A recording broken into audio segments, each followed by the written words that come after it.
Hey, what's up, guys? Josh Barr. Today's Friday, September 12th, and I did some lifting last night. Did some Ubering, pushing that X, and I was kind of contemplating, should I go out or should I lift? And I'm averaging around $80 to $100 a night, so I want to go out, but you know, that's $100. You know, I'm gonna lose on top of what I'm gonna spend. So, you know, I'm in money mode. I'd rather make the money. So, I was driving around and I did about $85 and I did like nine rides. But the last one was quite a story. So I did 4 Lyft rides and then 5 Uber rides, and if you see my first couple of videos, like I'm doing Lyft, but now I've decided to do some double dipping, you know, so I have both apps on, and whoever hits me first, I turn the other one off and I ride with the other one. Anyway, so it was towards the end of my shift. It was about 2:30 in the morning, and I get a Uber call. So I turn the Lyft app off, and I go to pick up the guy, and I'm like, hey, what's up, man? What's going on? And like, what happened was, the guy that made the Uber call was doing it for his friend. So I had to go pick up his friend. I didn't have the actual like rider's number or phone.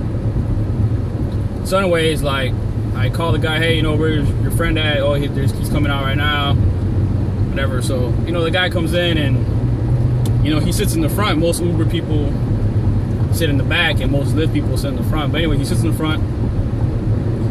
I'm like, hey, what's going on, man? He's like, man, I didn't know Uber ran so late. And I was like, yeah, you know, it's Uber, it's 24 hours. And he's like, okay, that's what's up.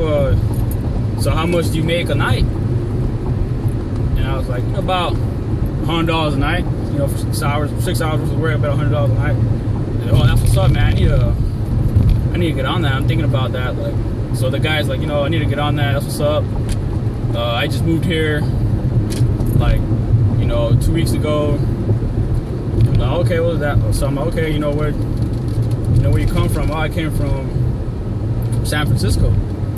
And I was like, okay, yeah, you know, Cali's nice, man. Cali's a good time. So, you know, I'm just being personable, talking to the guy. Like, yeah, you know, Cali's nice. You know, Cali's a good time.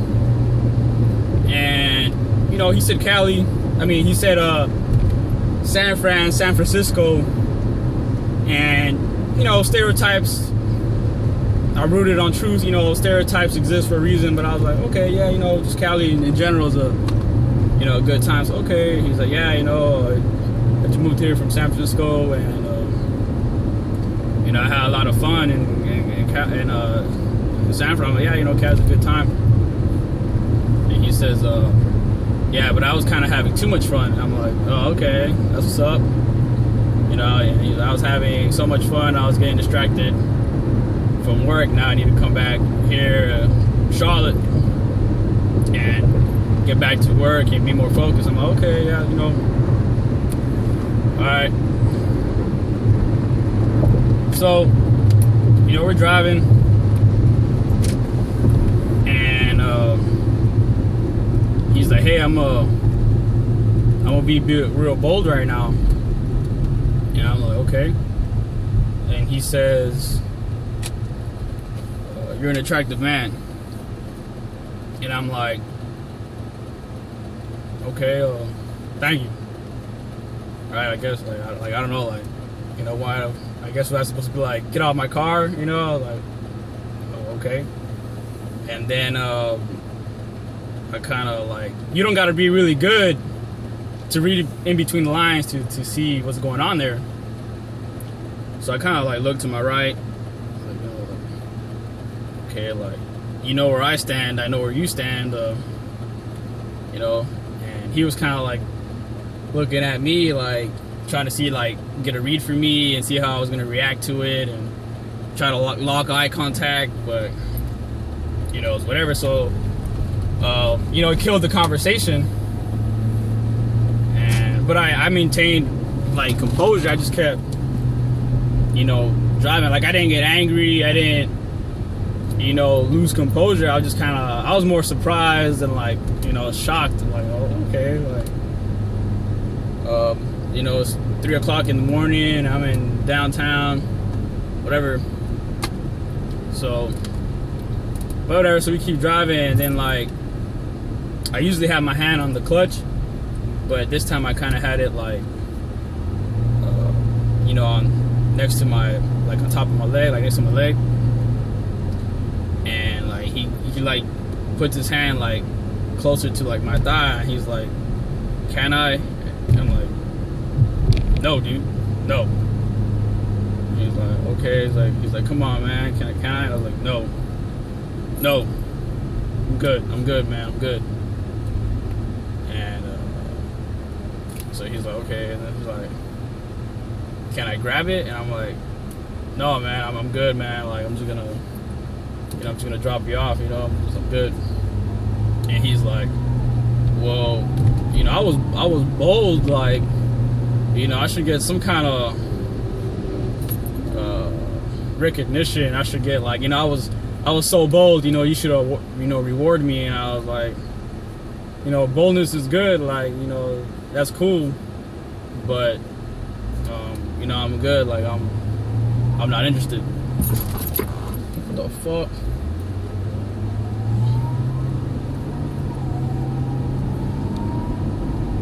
So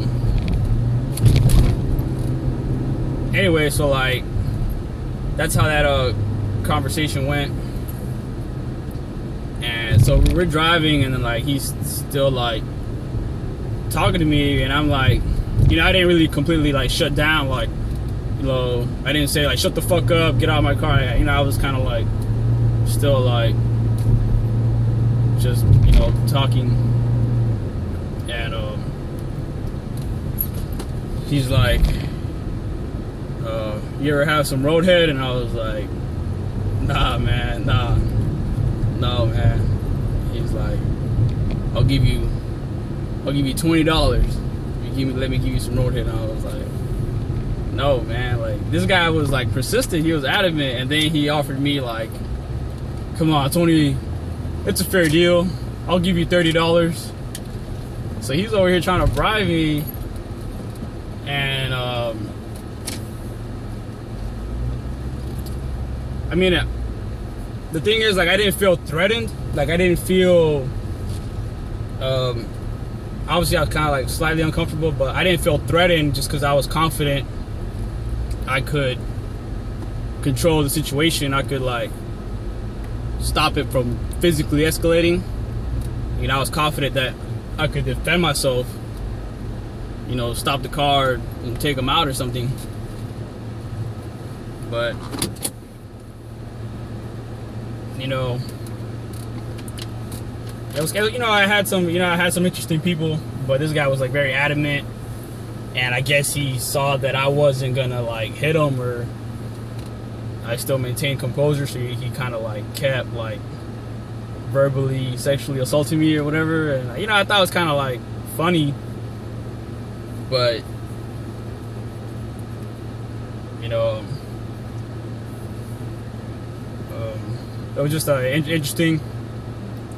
And so anyways, I finally get to the place I'm supposed to drop him off, and I get to the address that was in the iPhone, and I'm calling the guy that initiated the app, and I'm like, "Hey, you know, I'm calling him," and he doesn't pick up. And I call him again, and he doesn't pick up. And then the rider, his phone is dead.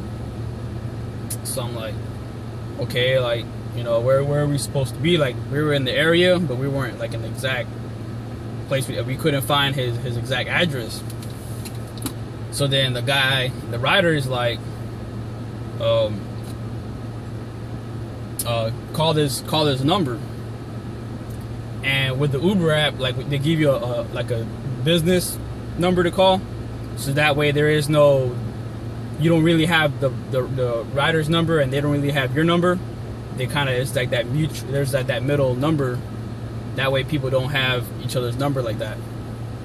But I thought, okay, maybe he's gonna call a different phone, so that way we could get a hold of him. So he gives me the number to put in my phone, and I call the different phone number, and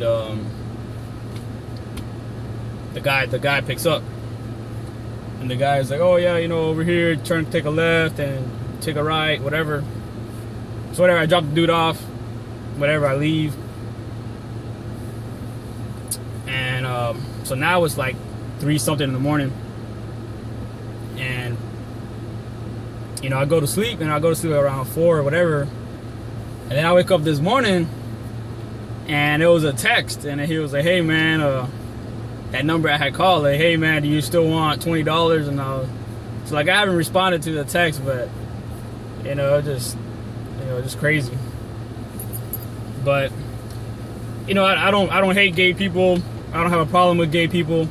You know, if you're gay, you're gay. You know, it was whatever. But you know, the way sexual assault is sexual assault, and the way I define that is pretty much if someone of the opposite sex makes a sexual advancement that was unwelcome, that's sexual assault. And if someone of the same sex makes a sexual advancement that was unwelcome, that's sexual assault. So, you know, I was an Uber driver. I was verbally assaulted. And, you know, I'm just letting you guys know, you app drivers, you Lyft drivers, Uber drivers, that, hey, you know, they're out there, and sexual assaultists are out there. And, I don't know, I guess that's why, like, some of the women, they say that, like, you know, the women don't want to be driving at night. So, you know, but hey, that's the risk you got to take. And at the end of this weekend will be my last weekend. Will be 30 days or 4 weekends that I've been doing this. And at the end of this weekend, I plan on doing a compare and contrast of Uber and Lyft. So if you want to see that, subscribe and keep watching my videos. And my next video, I plan on uploading and talking about Uber and Lyft in more in depth and detail on the pros and cons of each. So until then, stay anabolic and stay safe.